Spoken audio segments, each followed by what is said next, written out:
Yo, welcome to the show. This is a review of Saltburn, which I just saw. So this is a spontaneous reaction review. And it's probably not going to be that long a review because predominantly I want to say one thing about it, which is that it's great. It's such a good film. It's such a good movie. And I love movies. I love the whole experience. There's even bad movies I tend to enjoy, but it's really refreshing to see something that is kind of a cut above the rest. Now, I'm going to emphasize one of the reasons it's good. I'm using like a mirror. Look at that. One of the reasons it's good. Oh, and I've got a Christmassy tie on just for you guys. Look. It's beginning to feel a bit like Christmas. We're not there yet. I know we're not there yet. Come on, it's not December, but I just couldn't resist it. Anyway, couldn't resist putting it on. Now, I didn't know if I even liked the film when it started. I thought this is shot in a 4.3 aspect ratio. That's kind of cool. That's the old kind of more square image. It's the same aspect ratio as that TV there. Okay, the old televisions with that aspect ratio. Stanley Kubrick liked to film on that aspect ratio. And very few film directors still use it. I suppose in some ways because it adds a certain claustrophobia to the frame, and it's just a different. So it's like the old Polaroid photographs, I guess. But some of it looks really beautiful, and it's a bit like when you sort of leaf through a magazine, which I don't really do, and I also don't usually use the word leaf to describe going through anything. But the sort of like Vogue magazines or fashion magazines where something is a very beautiful single image. This film has a lot of that. There's a lot of beautiful images. But when it began, I was like, do I like it? I don't really know if I like any of the characters. Don't know how I feel about this one. I'm not bored, but I'm not loving it. And I've got to say, there's an interesting thing because early on, something kind of threw me a little bit because the main character, who I have to say is a very interesting actor, everything I see that guy in, it's as if the writers and directors are writing characters just because of him. Like the first film I saw him in was The Killing of a Sacred Deer, which was one of the most tense cinema experiences I've ever had. And that is a compliment to the film. Definitely. But everything he's in seems almost like as if he made the films. Now, obviously he didn't. I don't want to give credit where it's due, but they're so similar in tone that it's quite bizarre to see an actor be in so many unique films that are uniquely similar because they're almost always really interesting. And this is another one of those films. It's really interesting. Now, what I was going to say about him is he meets this character early on, and the character he meets says, "Oh, I'm great in maths problems," and he says, "Ask me a question," and the main kid is like, "I don't know why," and then the maths whiz is like, "Just fucking ask me the question," and the reason I bring it up is because it was a sort of modern day humor which you see in so many movies. Like, let's just have someone outlandish. Let's have someone shout suddenly. Let's have everyone go silent. It's such a common thing of like, well, that was unexpected, and therefore it's entertaining. And it's like, okay, but then it's going to get boring because that style of humor is what Hollywood tends to use all the time. You see it a lot in the new Turtles movie where they'll just chuck something in as an, oh my God, da, da, da. And I liked that movie, but it's a trope that they use. It's basically a push-pull. Like everything's normal and then, oh, it's exciting. Oh, it's interesting. And anyway, my point is this film had that right at the beginning. The kind of thing I'd almost roll my eyes at. And that completely threw me because it was nothing like that at all. It was almost funny that was in the movie. But that was the first element of me expecting something that I didn't get. Because it really unraveled in true old-fashioned storytelling cinema way. If you've seen Alfred Hitchcock's Rebecca, which I also really recommend, that's a film that really unfolds and it stays kind of 1, 2, 3 steps ahead of you, and this really does as well. Now, it's hard for me to say anything about it without giving anything away, and I highly recommend that you just see it. You might not like it as much as me, I spoke to a guy when I came out of the cinema, and he didn't like it as much as me. He thought it was a very good film, but he didn't love it. So it's not going to be up everybody's street. And I suppose I loved it for different reasons to some people, which I kind of can't talk about without giving away spoilers. So what can I say without giving away any spoilers? It's a really good movie, I guess. That's kind of that. I did have an interest. I didn't know it was directed by a woman. Guy told me afterwards, and I was curious if the woman who directed it had had any experience with any man in her life who in any way resembled the main kid. I was curious about that, especially because of a certain sequence and an interaction between him and this his friend's sister. I was curious about the way in which the kid has a certain ability to switch between very almost submissive and then very silently aggressive, which I can't really talk about too much without going into spoilers. Now then, spoiler time. Spoiler alert. Alert the spoilers.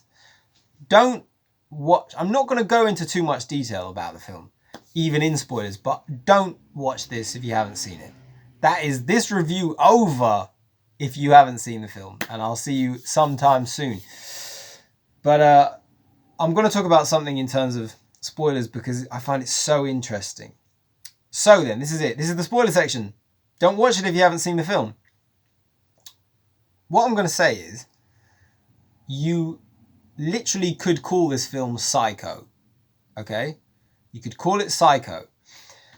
Now, a lot has been talked about Alfred Hitchcock's Psycho and Robert Bloch, who wrote the novel. And as a younger person, I read that book and saw the film, and I heard it was very deeply analytical. And this is actually much more like the analysis of a psychopath. And one thing that's so clever about the movie is that we, the audience, get completely manipulated by the psycho in the exact way that he manipulates everybody else. And it takes a long time to start to go, it could be this, maybe it's this. And you sort of almost don't want to believe what you're guessing at. And that's why it's so interesting. Now, if you have any psychopaths, it's a fascinating subject because I'll give you an example of psychopathy, right? So psychopathy, first of all, is like someone, they have no empathy. They really don't feel things for other people. They will climb every ladder to get to the top. They will walk on the backs of their so-called friends. They just want to climb to the top and they don't really care who they trample on. And it's very common. It's common in like success stories, and it's been well documented and well studied. And one of the most interesting analyses I ever read about is if you read the book on, it's very harrowing obviously for some people, but if you read the book on the Columbine massacre, Columbine shooting, I can find the link if anyone's interested, so just comment, because there are probably a bunch of books written on that. But I read that book, The True Story of the Columbine Shooting, because in America, the first big school shooting was carried out by two teenagers. And these two teenagers ran around their schools with guns, killing innocent people. I get a headache just thinking about it. I swear to God, it's so horrific to think that that's true. And then they both killed themselves. And I read the book because I couldn't understand how two teenagers could think this is a good idea. I could understand that one kid's a complete nutcase and he goes into school and shoots it up and kills himself. But I couldn't understand how two people could, like, where does that conversation begin? When does one guy say to his friend, do you know what we should do? And his friend goes, yeah, that's a good idea. Right down to a double suicide. That kind of blew my mind. Like, that's nuts. But only a psychopath could have power enough to pull it off. So I read that book. You probably think, why am I even talking about this? But it's because there's a chapter in the book called Psycho or Psychopath. And it's a deep analysis of what a psychopath is and how this terrible act happened in real life. And that's the most accurate and in-depth chapter I've ever read of any book to explain how psychos work and what their mindset is and what lengths they'll go to and how they see the world. And it's really a very, very, very powerful chapter in a book. And from then on, I took quite a lot of interest in how these people work, okay? And even despite that, this film was ahead of me, because the whole point in real life is you can't really, if you're a normal person, you can't spot a psychopath. Your empathy and your belief that you want to believe that people are good and you want to believe that they have your best interest and you want to believe that maybe you're the bad one for thinking badly of them is all the ways in which you can be taken advantage of.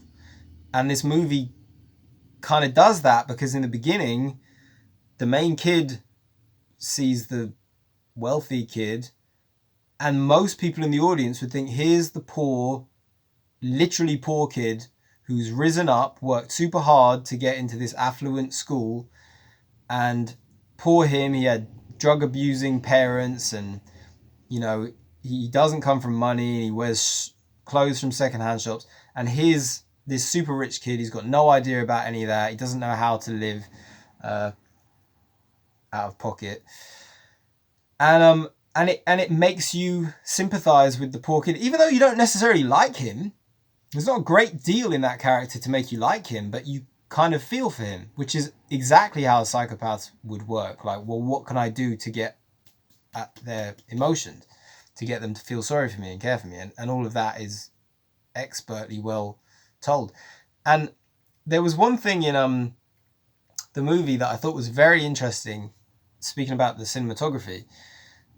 Now, this is because in case someone here is still watching the video and I've told you not to watch it, there's a sequence, so I won't give too much away, but there's a sequence where, it's a shame I can't remember the names, but the rich boy whose house it is, his family's house, there's a scene when he's in the center of the maze getting towards the final section of the movie, and it's the main kid's birthday party.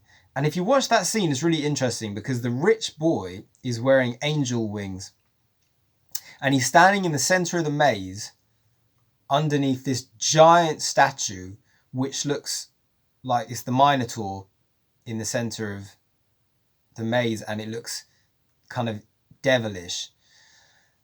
And I felt like that was the director saying, it's common that people have this belief that the love of money is the root of all evil. That's the saying. People say money is the root of all evil. But it's the love of money is the root of all evil is the saying. And a lot of people who don't have any money tend to look at those who have it and kind of assume there's a kind of sinister evil there. For lots of valid reasons, really, because, I mean, if we're going to talk about psychopaths, there's an interesting study, which is that, I'll get back to my point, but there's an interesting study, which is that if you analyze the behavior of corporations, every major successful corporation on earth, if it was a human being, would be a psychopath. The way in which a Coca-Cola or a McDonald's or whatever operates is 100% psychopathic behavior. It's just do what you can to get more and more and more successful, regardless of anyone else. And what I've never seen analysed, and I don't know why, is it's like, well, if you consider the Bible quote, right, you will know a man by his fruit, or you will know a person by their fruits, or you'll know a tree by its fruits, is the thing.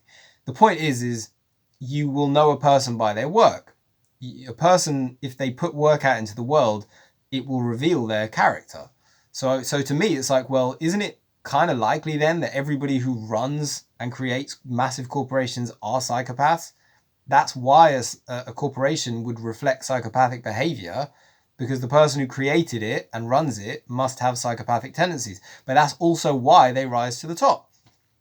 It's a very bizarre society we live in, where those who don't care about anyone else have a much higher chance of becoming very financially wealthy. Now, not all wealthy people are in any way evil or bad or sinister or psychopaths.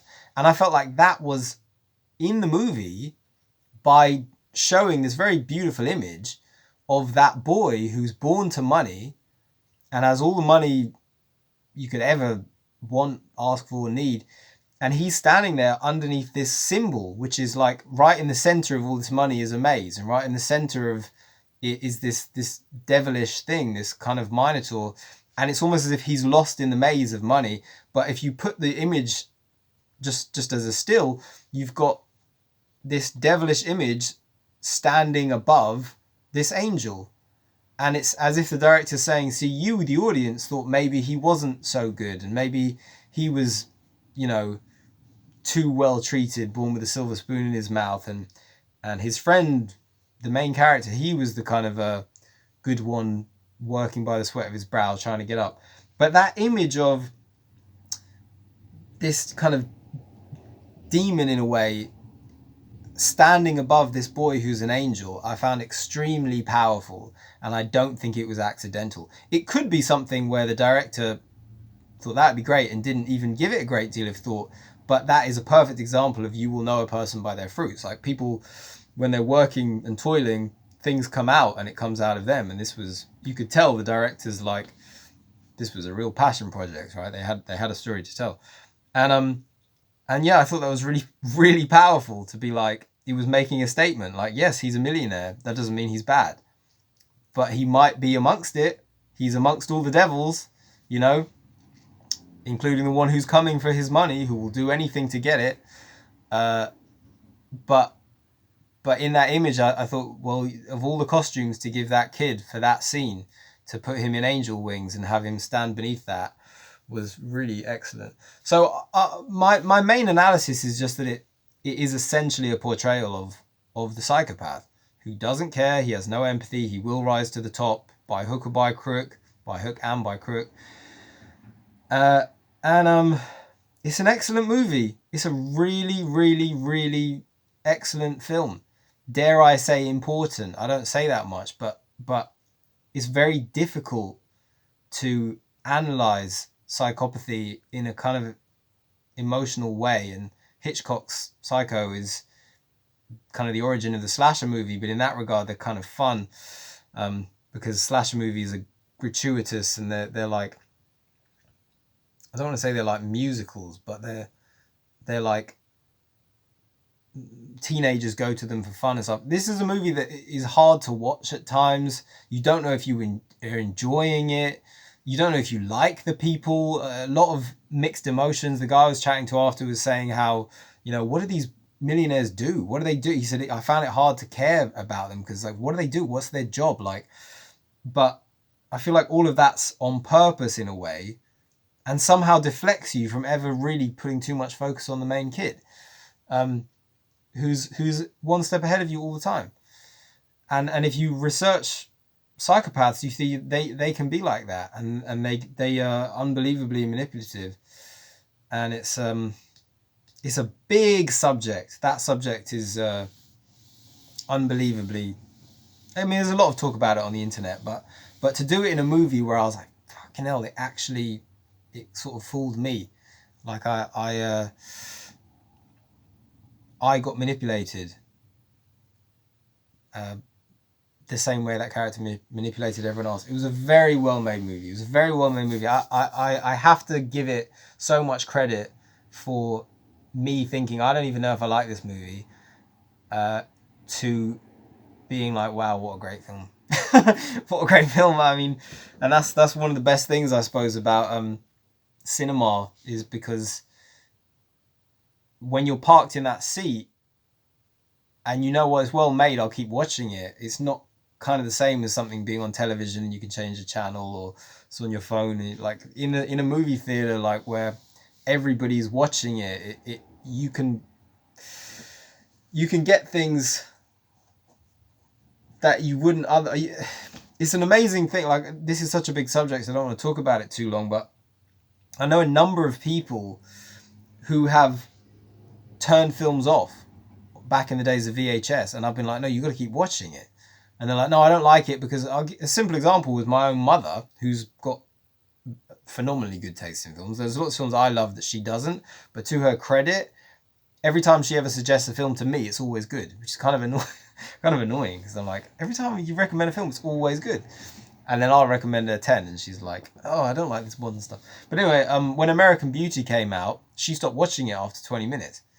And I was like, what's wrong with you? And she said, I don't like this blonde character. I don't believe in her. There's nothing authentic about it. Everything she says is so overtly sexual, and women don't speak like that and they don't behave like that, and it's all so fake. And I was like, you have to keep watching it. And I made her keep watching it. And then she realized everything she'd kind of disliked about the film started to change, and she started to go, oh, I'm supposed to dislike that. I'm supposed to not believe that. Oh, the film's 5 steps ahead of me. And that's very clever, is when a film is willing to do that to you early on and be like, you don't have to like everything that you're looking at. I don't need you to like it from the word go. That's sometimes the point. Not everything that's like medicine, not everything that's good for you tastes good. You know what I mean? Like, and there's a lot of this film where I was like, oh my God, I had my hands over my eyes or something. I was like, I don't even want to see this. There's a scene where he's like drinking bath water, and I was like, oh my God, why do we have to see this? And I'd like lift my hand and be like, it's still going on. Oh my God, like, why is it still happening? But you know that. But it's a great movie. It's a really, really, really excellent film. I really recommend. If you've seen this bit, you should have already seen it.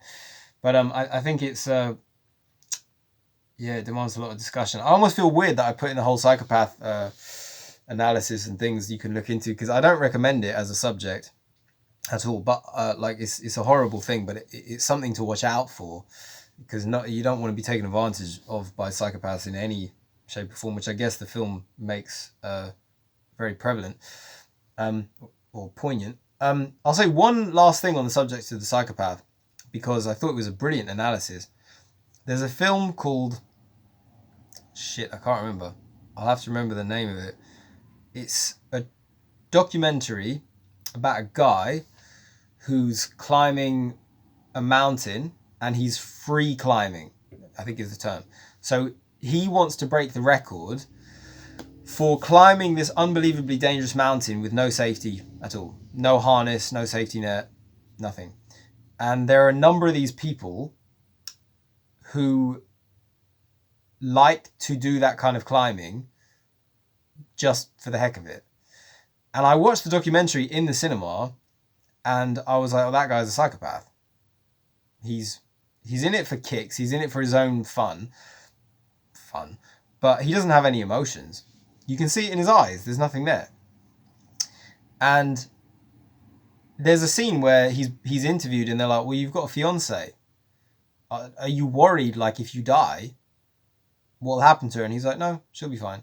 Like, he doesn't have any understanding that if he actually dies, other people will suffer. That doesn't register, because that's literally missing in the brain. And there's a funny thing, they even studied his brain in that film, and they found that the amygdala in the brain, which is where empathy is basically non-existent. It's like it doesn't exist. And that's why he doesn't have the fear. So he can just climb that mountain, and he's like, it doesn't matter, like, whatever. And it's such a scary thing, but they never call him a psychopath. I don't know why. But if you apply what he's doing to other psychopaths, all he's doing is he's like, there's a mountain there, and I want to climb the mountain, and I don't care who gets hurt. I'm going to climb that mountain, and I don't care if I fall. That's not the point. The point is I need to get to the top. And that's psychopathic behavior. And it's crazy because the whole film is a metaphor for the psychopath, and it doesn't even know it. Because the whole point is it's like, there's a big mountain, I'm going to climb the mountain, doesn't matter who I hurt, doesn't matter what happens, I just want to try to get to the top. And that's what psychopaths tend to do. It's just they don't climb a literal mountain, they climb some other kind of mountain, whether it's business success or anything like that. And this movie is, well, this story, Saltburn, this is that kid's mountain. If it wasn't this, it will be something else. He'll find something else because he's that type. It's in them to do it. Now, again, not all psychopaths are bad. Psychopaths are some of the smartest people in the world. they can be educated and taught, especially if they know what they are. They can be taught how to navigate, and they can be taught right from wrong if people are around them who can see it in them, and they wouldn't care that much because they don't have any empathy. So be like, oh, is that wrong? Oh, okay, I won't do that then. It's weird. Like, there's a lot you can analyze on them. And yeah, some of the most valuable people in history are probably psychopathic. I imagine Isaac Newton, who's had more of a contribution to the human race than just about anyone ever, was probably a psychopath. I mean, the guy he poked behind his own eyeballs just to see what would happen. He stared into the sun and went blind just to see what would happen. Like, that's psychopathic behavior. That's a mountain. I just want to see what happens. Who cares? So they can be some of the most useful and wonderful contributors as well. It's not always a negative, but it is a fascinating subject. But the darkness and the sinister element is very prevalent. And this movie, whether it even knows it or not, I don't even know if the director was thinking that. But he's a psycho, and the guy I was chatting to at the end of the movie, he said after it finished, he said so as well, and he gave me an interesting analysis. He said he was like, he's definitely a psychopath, 100% the character's a psychopath, but he said to me, a psychopath and a sociopath are almost identical. Maybe you guys know this better, but he said apparently in the analysis, a psychopath is inborn and a sociopath becomes that way over the course of their life. Something happens to alter them. That other movie I mentioned, the guy climbing the mountain, it seems like things happened in his childhood that made him that way, which I guess you could say sociopath. But yeah, it's an interesting story, and it's a great movie, and I really, really, really think it's excellent. And that doesn't mean you all would have liked it, because there's a lot in it that's hard to like. So I don't expect everyone's going to feel the same way as I do. But yeah, I think it was a very, very, very powerful and interesting and just like I suppose different and intelligent and all those sorts of things. It was demanded some conversation, I'll say that. Enough so that I thought this was going to be like a 5-minute review, and I should have known me better. I can't speak for 5 minutes. It's not enough time. Anyway, guys, look, I'm so happy for everyone who tunes in. I've got to say, even if it's like 4 or 5 people, I'm super grateful. I honestly, some people want 10,000 followers, and it would be great. I don't know 100% why my videos get just nothing anymore. I do think I'm a bit blacklisted. I think YouTube has algorithms where it doesn't want me to criticize certain things, and there are movies I criticized in the past, and you know, it's a big thing, but I honestly think I'm like, my videos get prevented from getting any real follow. But the fact that there are some enthusiastic people who love movies and are interested in hearing what I say feels like kind of a small tight-knit thing at present. And if it's only a couple of you, I'm super grateful, and I'm super happy to know that you guys, anyone is tuning in the comments. Even if it's like 1 or 2 or 3, it's super cool. I'm super happy about it. In some ways, it means more to me than the 40,000 views I got on one of my first videos, which got thousands and thousands and thousands of positive comments. But it's kind of hard to feel that.